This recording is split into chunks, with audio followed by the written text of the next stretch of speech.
January 17th, 1943. Dawn broke over the snow-blanketed fields of northern Germany. The icy wind whipped across the airstrips near Bremen, rattling the hangar doors where Messerschmitt Bf-109s rested, polished and ready. German pilots, faces tight with focus, climbed into their cockpits, boots cold against metal floors, instruments flickering under the pale light. The roar of engines in the distance grew steadily, a familiar yet unnerving sound. Across the horizon, silhouettes appeared. 4-engine B-17 flying fortresses, massive and imposing, moving with disciplined precision. Anti-aircraft guns bristled along the perimeter, crews bracing for a strike. But something was off. As the first bomb bays opened, pilots squinted, expecting the usual destructive payload. Instead, delicate papers scattered, fluttering like snow over villages below. Confusion rippled through the Luftwaffe ranks, disbelief etched on every face.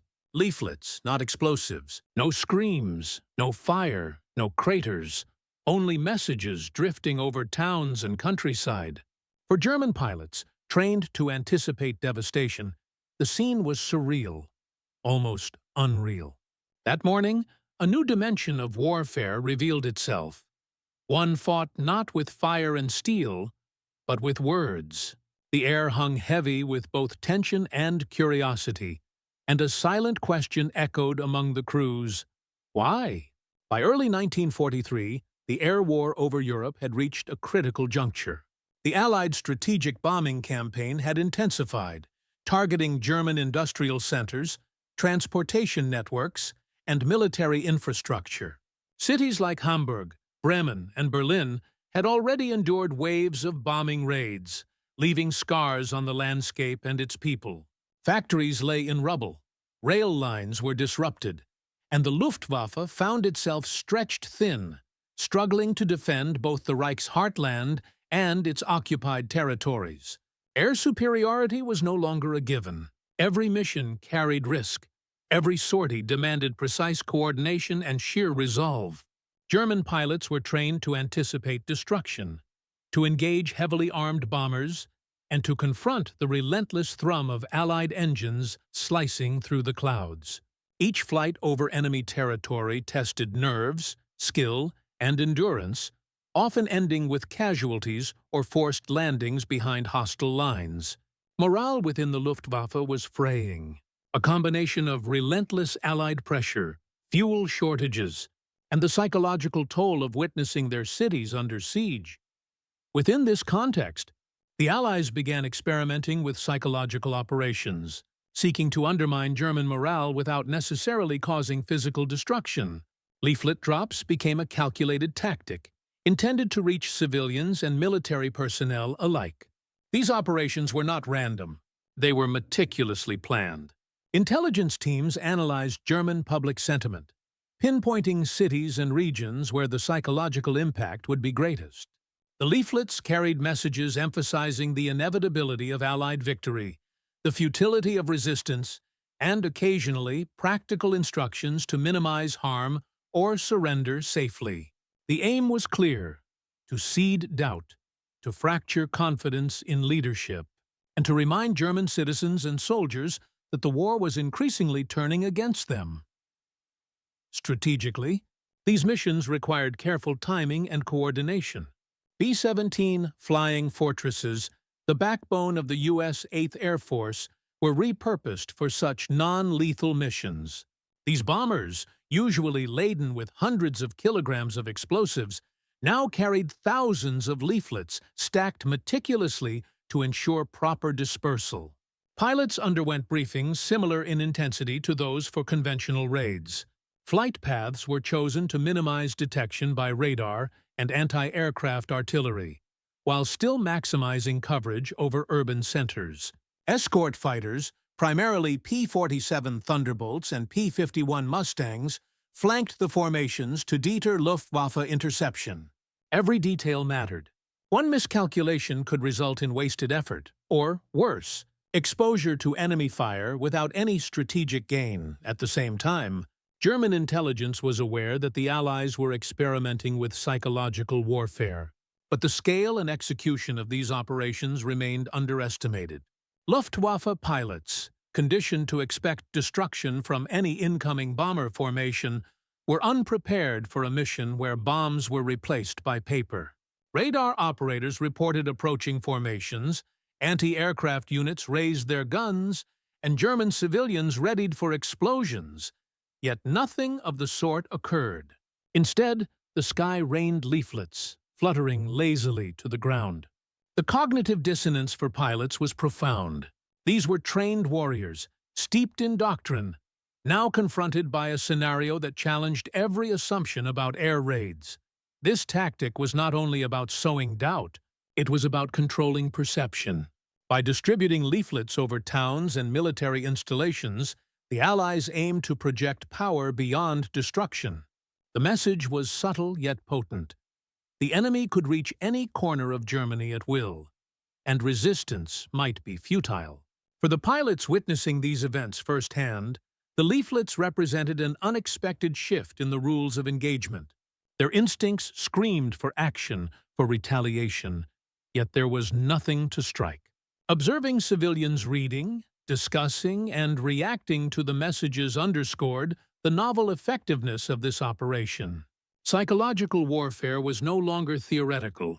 It was real, and it demanded a response, though one not necessarily measured in bombs or bullets. As German pilots tracked the descending papers from their cockpits, a quiet tension settled over the airfields. This moment, seemingly minor compared to the devastation of traditional raids, was in fact a turning point in aerial operations. It illustrated a new dimension of warfare, one that leveraged intelligence, planning, and the human psyche. For the Allies, it represented a calculated expansion of their strategic toolkit. For the Germans, it posed questions about vulnerability, morale, and the limits of conventional combat. And for the pilots, frozen in disbelief beneath the gray sky, it challenged the very nature of what it meant to engage an enemy from the air.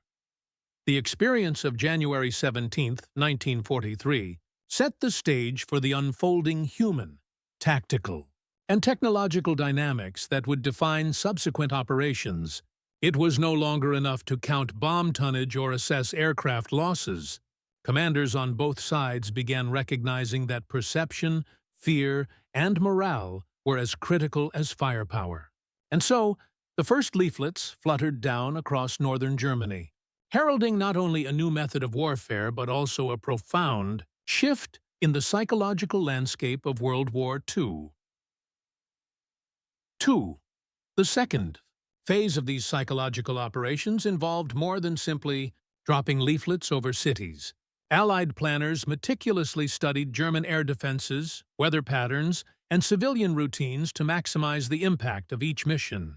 Intelligence reports identified key industrial zones, transportation hubs, and population centers where leaflets would be most visible and likely to provoke reaction.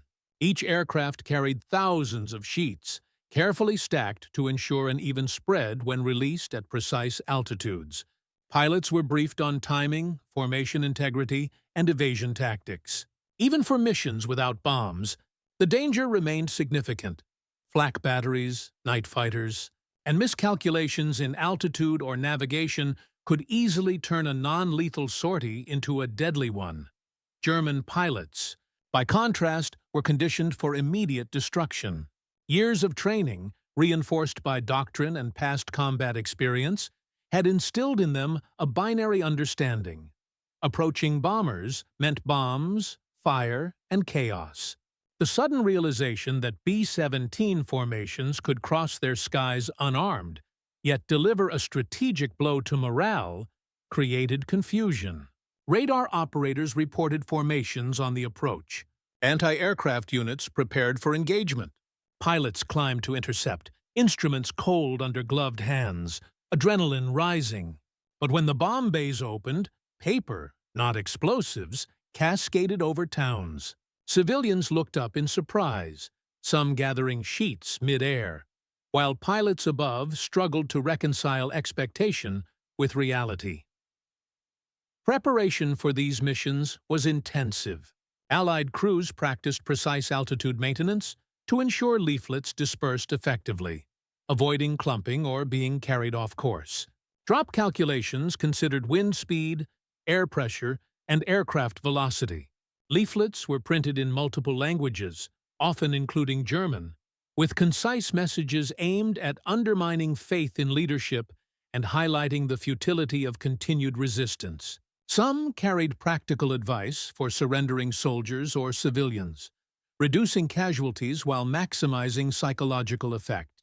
These operations reflected an understanding that war could be waged as effectively through perception as through conventional destruction.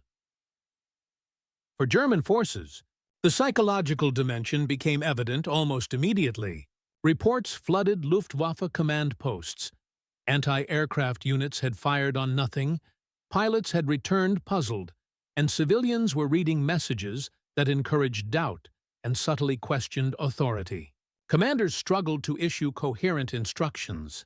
Should they ignore the leaflets, enforce censorship, or attempt counter-propaganda? Each response carried risk. The very presence of unarmed bombers flying in precise formation over German territory projected power beyond the destructive. It suggested that the Allies could operate with impunity and that the Luftwaffe's protective reach was not absolute. Among the pilots, reactions ranged from disbelief to cautious curiosity. Experienced aces, trained for aggression, found themselves monitoring harmless leaflets instead of dodging explosive payloads. Some attempted to chase the bombers, only to find engagement meaningless. The surreal nature of the mission forced a re-evaluation of strategy. Meanwhile, civilians, reading the messages fluttering down onto frozen streets and snow-covered fields, became unwitting participants in a new form of conflict. The psychological stakes of the operation were immediate, measurable, and unsettling for the German command. By combining meticulous planning, intelligence gathering, and the disciplined execution of flights, the Allies had created a tool that challenged both military and civilian perception. Leaflets were more than paper. They were instruments of influence, capable of altering morale, provoking confusion, and signaling Allied reach. In doing so, they expanded the scope of warfare into a psychological domain previously underutilized. For German pilots, the shock of encountering unarmed bombers marked the beginning of a profound shift in air warfare, one where perception could be as decisive as firepower. As the first leaflets settled across northern Germany, the stage was set for deeper exploration of the operation's multiple dimensions: human, tactical, technological, and leadership. Pilots, civilians, and commanders alike would confront not destruction, but the power of strategy, foresight, and the mind.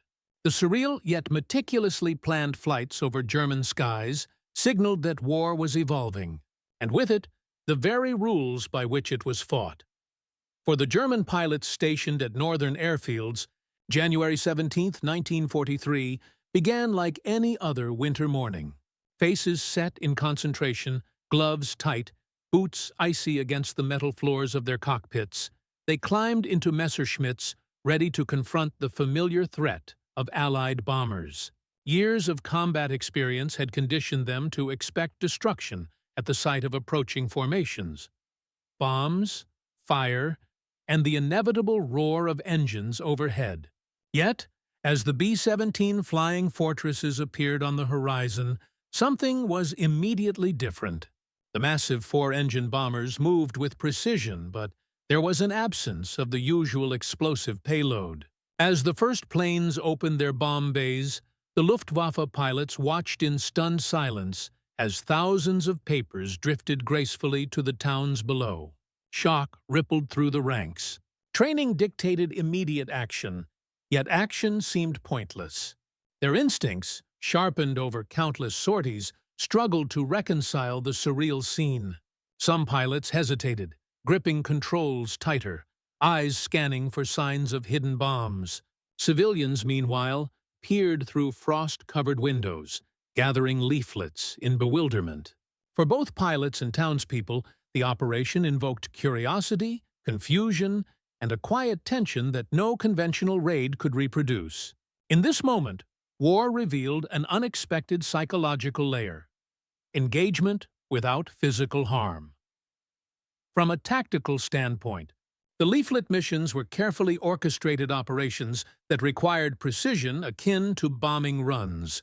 B-17 formations had to maintain altitude, speed, and spacing with absolute accuracy to ensure the Leaflets dispersed evenly over targeted regions. Flight paths were chosen to minimize exposure to radar detection and anti-aircraft fire, yet to maximize coverage of industrial centers and populated areas. Escort fighters, including P-51 Mustangs and P-47 Thunderbolts, flanked the bombers to discourage Luftwaffe interception, maintaining a protective envelope around aircraft that carried no lethal payload. Drop points were calculated using wind speed, altitude, and aircraft velocity, requiring navigators to rely on skill and timing rather than sheer firepower. For the Allies, executing these missions demanded discipline and coordination, as any misstep could result in failure or unexpected exposure to enemy fire. In effect, the operation mirrored a bombing raid in complexity and danger, yet achieved its objective through influence rather than destruction. The careful planning demonstrated the strategic sophistication of psychological operations and their growing role in the broader air war. The aircraft themselves played a pivotal role in the operation. The B-17 Flying Fortress, renowned for its durability and defensive armament, was the platform of choice for these missions. Typically equipped with bombs and machine guns, the bombers were modified to carry stacks of leaflets, carefully arranged to ensure controlled dispersion when dropped. Bomb bay mechanisms, designed for explosive payloads, were adapted to release sheets without clogging or misfiring. Navigational equipment, including Norden bomb sights, allowed for precise positioning over target zones, even in adverse weather conditions. Radar detection, both friend and foe, influenced flight planning, dictating altitudes and approach vectors. For the Germans, witnessing heavily armed bombers traverse their skies unarmed was a technological puzzle.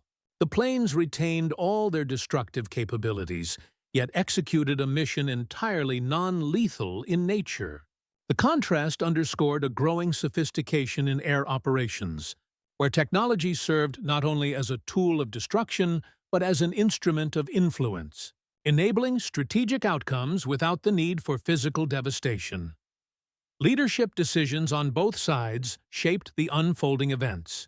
Allied commanders recognized the potential of psychological warfare to complement physical strikes, instructing intelligence and operational units to identify high-impact targets for leaflet distribution. Briefings emphasized precision, timing, and coordination, reflecting a strategic shift toward integrating morale operations with conventional air campaigns. German leadership, on the other hand, was caught unprepared. Reports of unarmed bombers prompted confusion at Luftwaffe command posts. Should the leaflets be ignored, censored, or countered with propaganda? Field commanders struggled to maintain authority and cohesion among pilots, now witnessing enemy power expressed without violence. The episode highlighted the critical role of command decisions in determining not only the tactical outcome of an operation, but also the psychological state of combatants and civilians. Leadership, it became clear, was no longer solely about directing firepower. It increasingly involved managing perception, morale, and expectation in real time. From the perspective of the German forces, the mission was bewildering. Radar operators reported the approach of large formations. Anti-aircraft crews braced for engagement. Yet, upon reaching the target zones, nothing exploded. Pilots scrambled to intercept, only to find themselves chasing a non-lethal payload.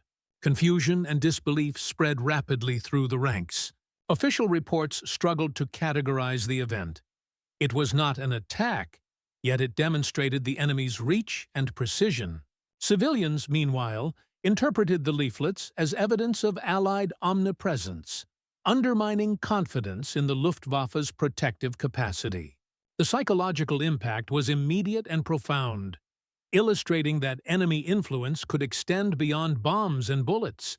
The Allies had demonstrated that disruption, even without physical harm, could shape the battlefield by controlling perception and morale. The leaflet operations carried a subtle yet profound moral dimension. Unlike conventional bombing raids, these missions deliberately avoided physical destruction.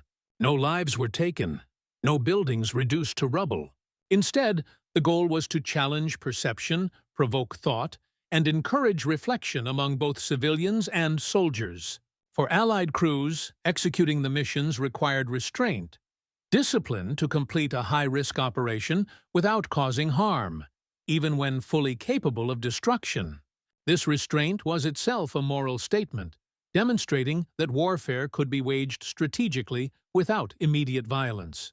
For the Germans, the moral impact was equally significant. Civilians and pilots alike faced a confrontation with the Allies' psychological reach. The leaflets suggested that resistance might be futile, but also hinted that lives could be spared. For many, it was a moment of cognitive dissonance. The enemy could exert power without bloodshed, revealing a new ethical dimension to warfare that challenged long-held assumptions about what it meant to fight or surrender. The psychological effect of the operation extended beyond simple surprise. German pilots, accustomed to immediate and violent engagement, experienced confusion, frustration, and heightened anxiety. How could the enemy execute such precision without deploying bombs? Radar operators questioned the reliability of their instruments. Civilians reading the leaflets were forced to reconcile the messages with the reality they witnessed daily. Cities damaged by prior raids, trains delayed or destroyed, and the constant presence of Luftwaffe fighters overhead. For both groups, the leaflets introduced uncertainty into a war previously defined by binary outcomes: attack or defense, life or death. By challenging expectations, the Allies exploited human cognition itself. Fear and doubt, amplified through careful planning, became as effective as explosives. The strategic deployment of this psychological pressure revealed an understanding of warfare not just as a contest of firepower, but of perception, expectation, and mental endurance. Leaflets also engaged cultural narratives. Written in German, using familiar idioms and referencing shared experiences, the messages were carefully crafted to resonate with both soldiers and civilians. Propaganda teams analyzed newspapers, radio broadcasts, and social customs to ensure each leaflet carried authority and credibility. They appealed not merely to logic, but to identity, loyalty, and civic responsibility. Some leaflets emphasized the futility of continued resistance, others highlighted humane treatment under surrender. By invoking cultural touchstones, the Allies increased the likelihood of attention and compliance. This method of influence underscored the intersection of military strategy and societal understanding, transforming ordinary paper into a vector of cultural persuasion. German pilots witnessing the operation were forced to acknowledge that warfare could extend beyond combat to the manipulation of belief. Expectation and social cohesion, although non-lethal, these missions were not without operational risk. B-17 crews still flew into heavily defended airspace. Anti-aircraft batteries were unaware of the absence of bombs. Fighters remained on alert. Navigational errors, mechanical failure, or miscalculated drops could expose planes to fire, interception, or mission failure. Pilots and crew faced the same physical dangers as during traditional raids, yet without the compensating impact of destruction. The balance between strategic effect and operational hazard required meticulous planning, precision flying, and disciplined execution. Every sortie tested human endurance, aircraft reliability, and coordination, proving that psychological operations demanded as much courage, skill, and professionalism as conventional missions. Finally, the operations revealed a strategic evolution in Allied warfare. Leaflet drops extended the reach of military influence without physical destruction, leveraging intelligence, aircraft capability, and timing to create maximum psychological impact. They demonstrated the Allies' ability to conduct multifaceted campaigns that combined bombing, reconnaissance, and morale operations into a cohesive strategy. For German commanders, the experience forced a reassessment of threat models, resource allocation, and the importance of perception in modern conflict. The mission's success highlighted that warfare could be waged across multiple domains simultaneously: skies, minds, and societies. Precision, discipline, and foresight became as critical as bombs or bullets, and the Allies' ability to integrate these elements marked a shift in the very nature of aerial warfare. Across these perspectives, one fact became unmistakable. The leaflet missions were far more than an unusual diversion. They engaged human perception, tested tactical skill, demonstrated technological adaptability, challenged leadership, provoked the enemy, and introduced moral and cultural dimensions to combat. The psychological reach of the Allies now rivaled their physical capabilities. For German pilots, civilians, and commanders, the experience was disorienting, yet illuminating. The sky over northern Germany had become a theater not just for destruction, but for influence, signaling that the battle for hearts and minds was now inseparable from the battle for territory and airspace. This layered complexity set the stage for the next phase, the decisive moment when disbelief among German pilots became undeniable, and the operation's full impact began to crystallize. January 17, 1943, remained etched in the memory of every Luftwaffe pilot stationed near northern Germany. The early morning chill was relentless, frost coating the airstrips, engines idling as pilots conducted pre-flight checks. From the sky, the horizon carried a familiar shape: the massive silhouette of B-17 flying fortresses, engines droning with methodical precision. Radar operators tracked the formation, reporting its approach to anti-aircraft units.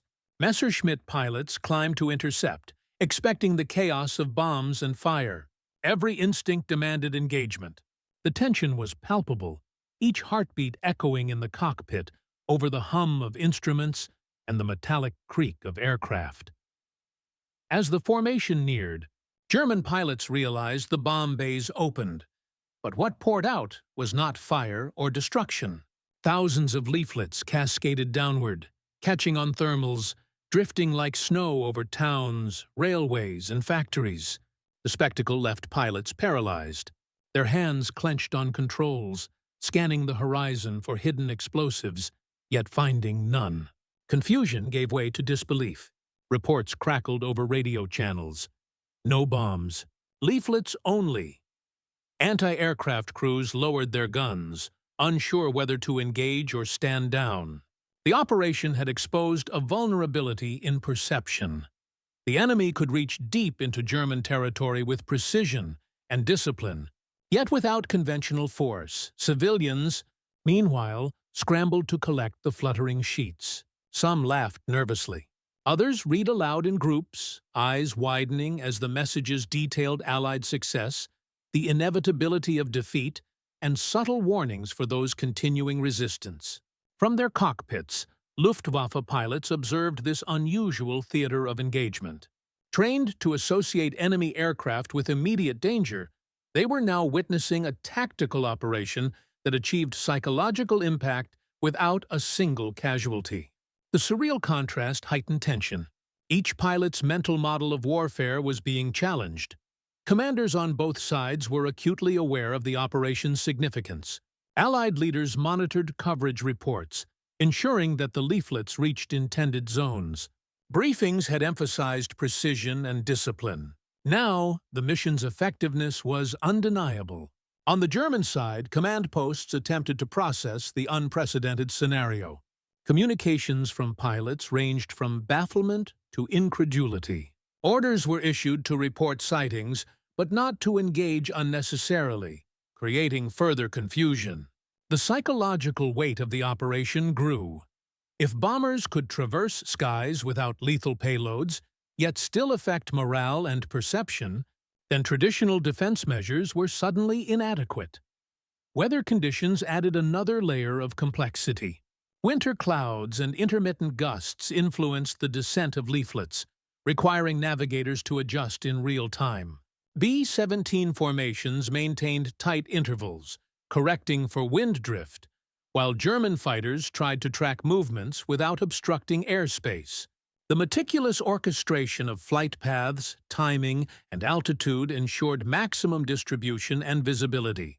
The pilots on both sides were forced to respond to variables beyond firepower: wind, thermals, and human perception. In these moments, tactical skill and discipline overshadowed brute force. The psychological impact deepened as the day unfolded. Civilians began discussing the leaflets, interpreting content and sharing copies.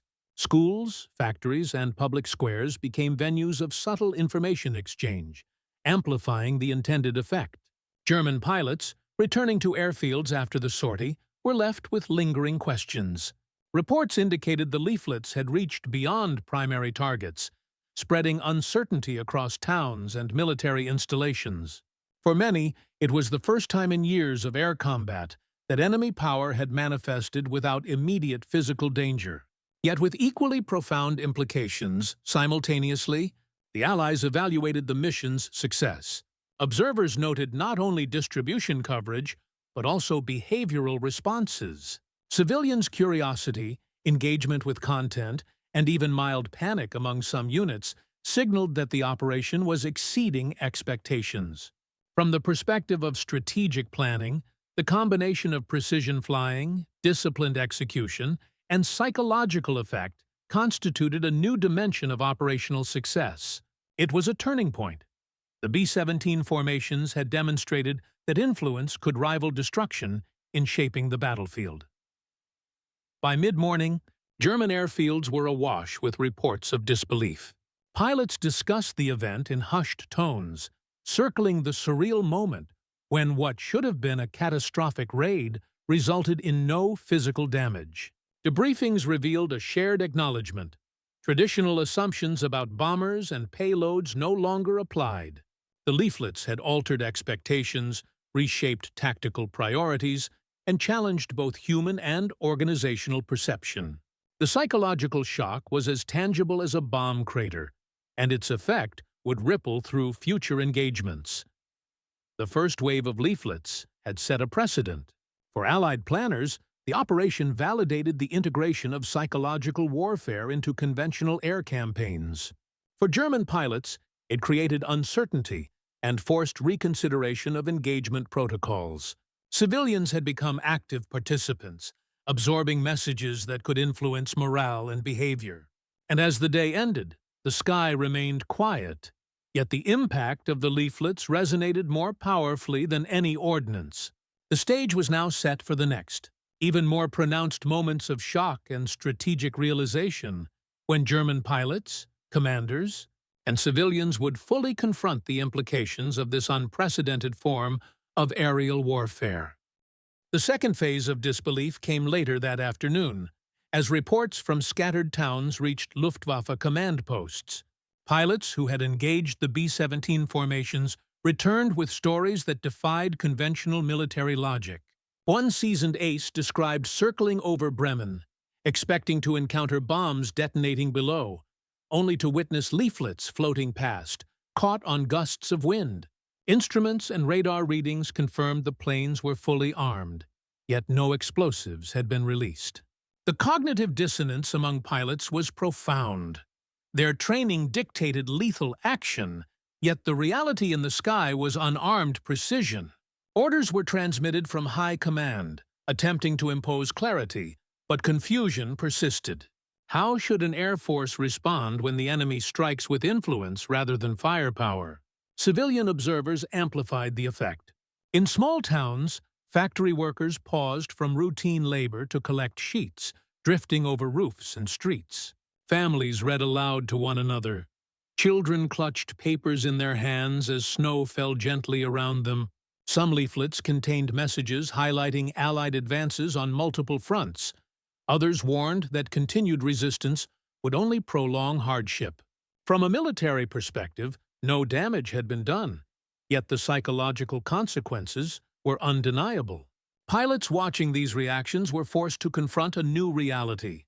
Warfare could now be measured in perception, confusion, and morale rather than solely by destruction. Allied mission coordinators monitored the aftermath with keen interest. Reconnaissance planes and intelligence units reported on coverage density, noting where leaflets clustered and which towns displayed visible civilian engagement. The operation had achieved more than tactical distribution.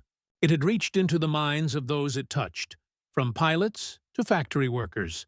Commanders documented reactions, establishing benchmarks for future psychological operations. The precise combination of altitude, wind calculations, and coordinated flight paths ensured that leaflets fell exactly where intended. For pilots executing the mission, the stakes remained high. Anti-aircraft units could still target the formations, and Luftwaffe fighters patrolled aggressively. Yet, despite the absence of bombs, the operation demanded the same focus, discipline, and risk management as any lethal sortie. Meanwhile, Luftwaffe commanders struggled to process the implications. Reports from radar stations, airfields, and field units arrived in a flood of uncertainty. The typical metrics of combat, enemy losses, bomb tonnage, destruction of infrastructure, were absent. Yet the operation's effect was tangible. Pilots discussed the surreal nature of the engagement over coffee in briefing rooms, exchanging incredulous accounts of civilians reading messages in towns they had long protected. Orders were issued to track future formations, but a subtle unease lingered. The enemy could now exert influence with precision, and the conventional defensive doctrine offered little guidance.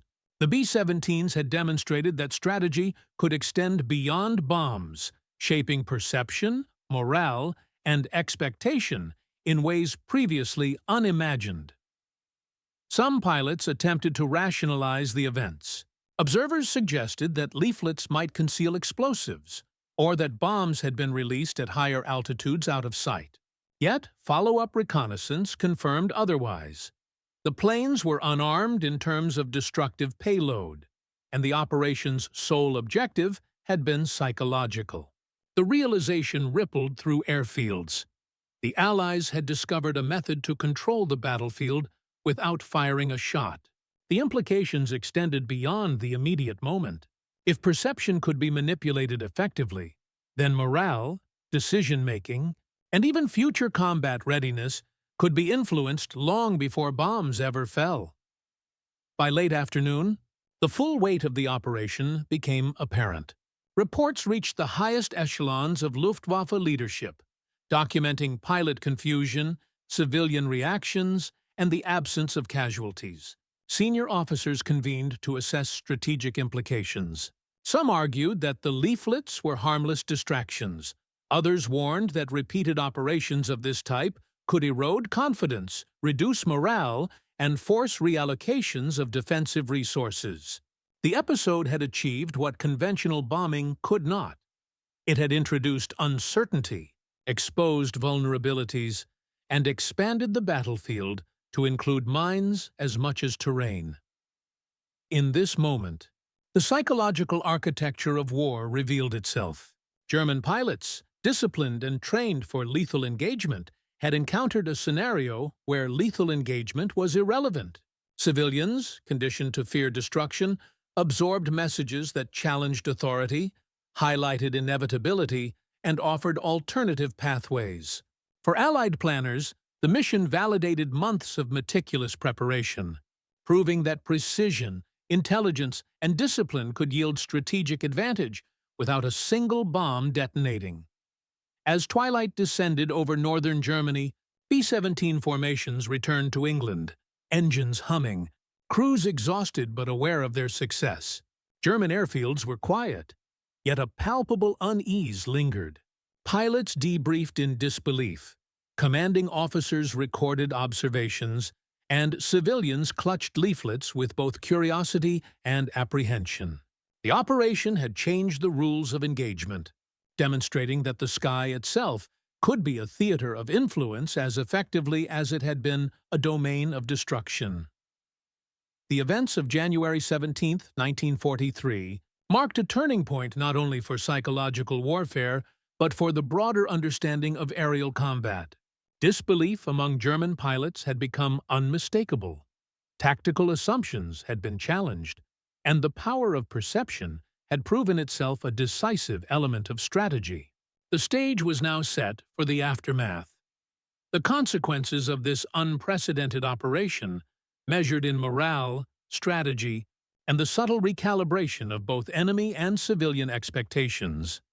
The immediate aftermath of the Leaflet operation revealed a striking contrast between expectation and reality.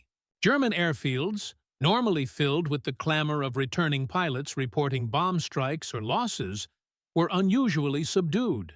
Pilots recounted what they had witnessed: B-17 formations crossing the sky, bomb bays open, yet releasing nothing destructive. Reports filtered up the chain of command, describing towns blanketed in paper rather than fire. Confusion rippled through Luftwaffe command posts.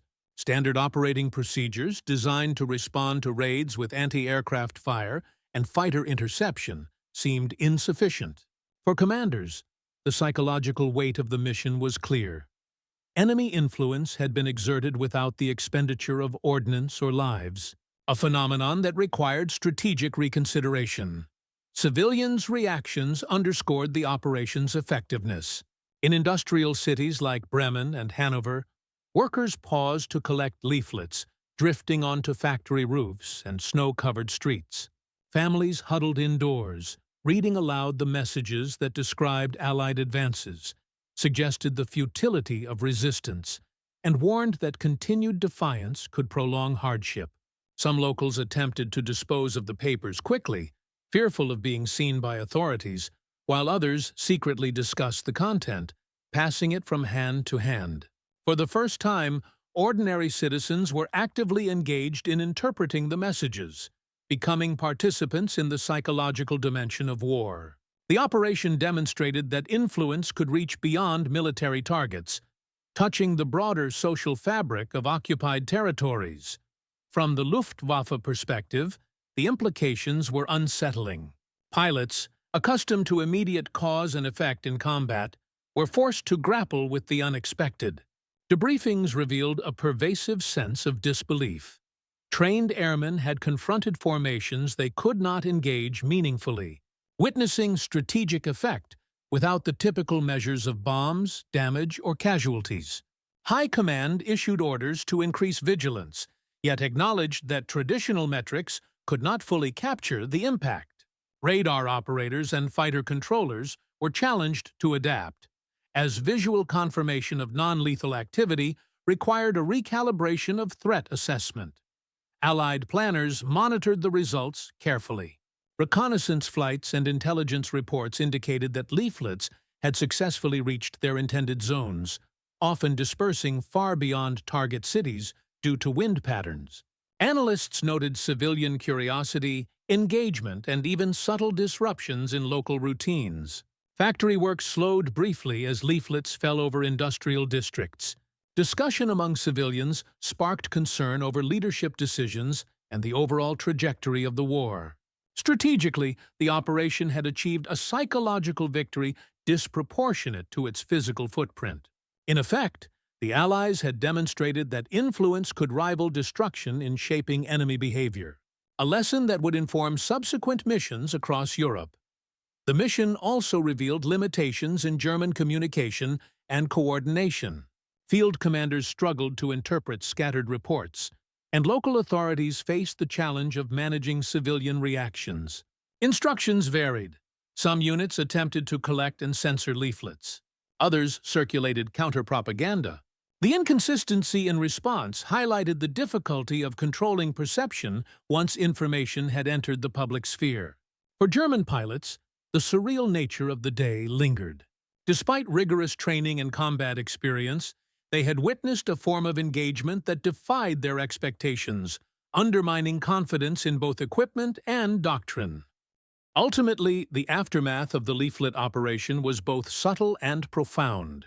No bombs had detonated, no lives were lost, yet the psychological and strategic consequences were undeniable. Civilians had read and discussed the messages, pilots had returned to airfields in disbelief, and commanders were forced to acknowledge a new dimension of warfare. The Allies had leveraged intelligence, timing, and precision flying to exert influence over enemy territory, proving that the art of war extended beyond destruction. The events of that day would ripple through German defensive planning, Allied operational thinking, and the broader trajectory of psychological warfare in World War II.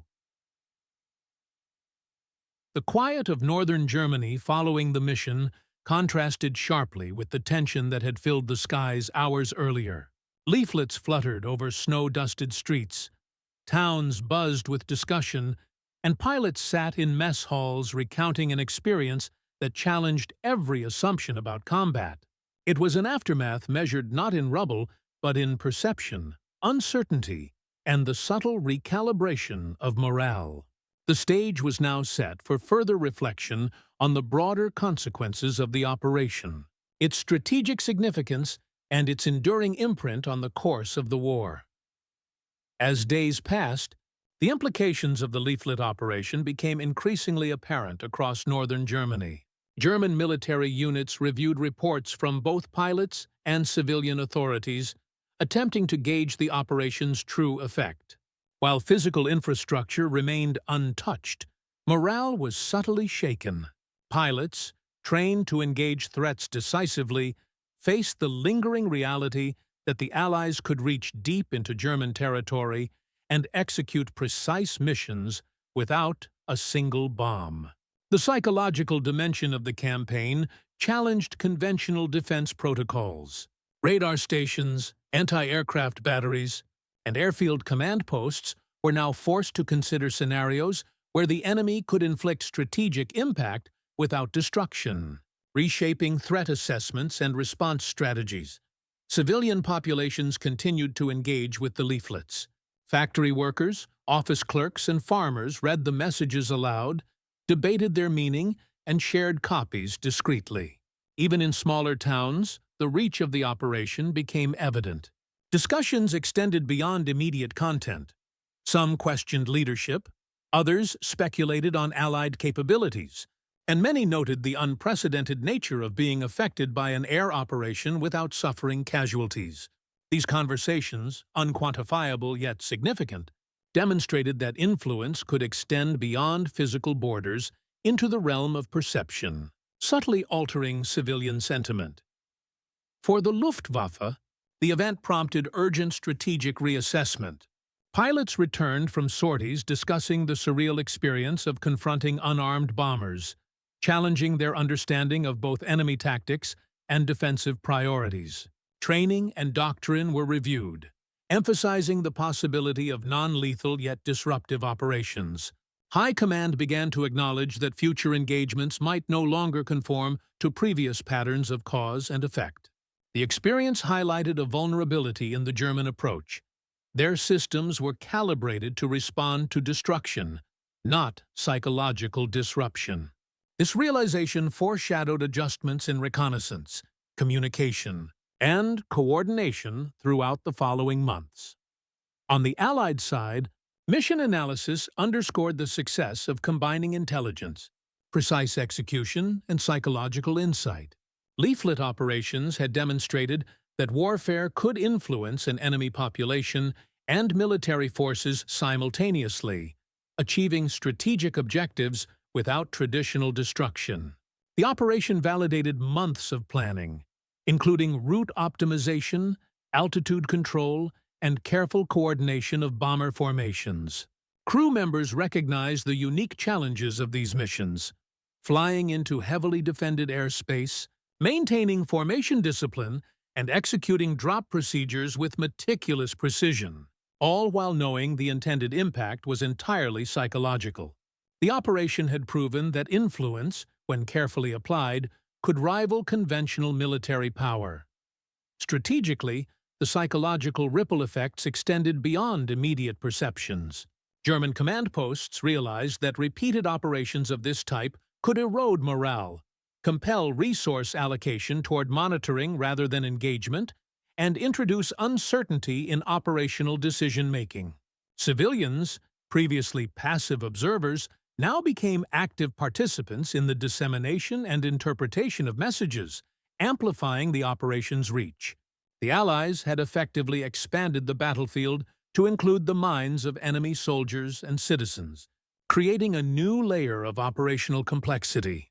In reflection, the aftermath highlighted the evolving nature of World War II aerial warfare. Leaflet drops illustrated the integration of technology, intelligence, and human psychology into operations that transcended conventional measures of success. While bombs quantified victory through destruction, leaflets measured influence through perception and reaction. The day's mission forced both sides to reconsider assumptions.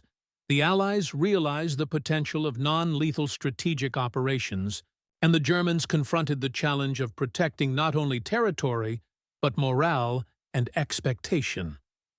Northern Germany returned to a semblance of normalcy, yet the lessons of January 17, 1943, lingered. Pilots, civilians, and commanders carried an awareness of vulnerability that conventional defenses could not entirely mitigate. Discussions of morale, perception, and influence became integral to planning and assessment. The operation's success was subtle yet profound, demonstrating that the reach of war extended beyond destruction, shaping both immediate and long-term responses. As the weeks progressed, reports and analyses confirmed what had been evident from the first reactions. The leaflet operation had achieved strategic impact disproportionate to its physical footprint. Civilians discussed, pilots reflected, and commanders recalibrated. The Allied success in executing psychological warfare had permanently altered the battlefield, introducing a dimension where perception could rival firepower, and where influence could become as decisive as bombs or bullets. The stage was now ready for final reflection, an examination of what these events meant for history, warfare, and humanity. The events of January 17, 1943, marked more than a single day in the annals of World War II. They revealed a fundamental evolution in the nature of warfare itself. For decades, military strategy had measured success through destruction, through bomb tonnage, shattered infrastructure, or battlefield casualties. Yet the B-17 leaflet operations demonstrated that influence, subtle and deliberate, could achieve outcomes as profound as bombs without a single life lost. Civilians, soldiers, and commanders alike were forced to confront a new reality. The mind could be a battlefield as consequential as any airfield or factory. For German pilots, the surreal experience of facing unarmed bombers challenged every assumption about air combat. Their training, honed over years of high-stakes engagement, offered no precedent for an enemy whose objective was psychological disruption rather than physical devastation. The shock, disbelief, and confusion they experienced revealed the growing power of perception as a strategic tool. Civilians, meanwhile, absorbed and discussed the leaflets, subtly altering morale and expectations. Through paper, wind, and careful calculation, the Allies demonstrated the reach of strategy extended far beyond explosive impact. From a broader historical perspective, these operations underscored the increasing sophistication of Allied planning. Intelligence, technology, timing, and human psychology combined to produce effects that transcended traditional combat metrics. The psychological dimension of war, once considered secondary to bombs and bullets, emerged as a critical component of operational success. The lessons of January 17th would influence future missions, both lethal and non-lethal, as commanders recognized that the perception of power could shape decisions, alter morale, and determine outcomes without physical engagement. In the quiet aftermath, leaflets fluttered over snow-covered streets, towns buzzed with whispered conversations, and pilots returned to airfields forever changed. The sky, once solely a stage for destruction, had become a theater of influence, proving that warfare could be waged through precision, planning, and intellect. Ultimately, the mission illustrated that the true measure of strategic ingenuity was not always firepower alone, but the ability to reach minds, challenge assumptions, and shape the course of conflict with subtlety, discipline, and vision. The legacy of that day endures as a testament to the evolving art of war, where influence could rival destruction and perception could redefine victory.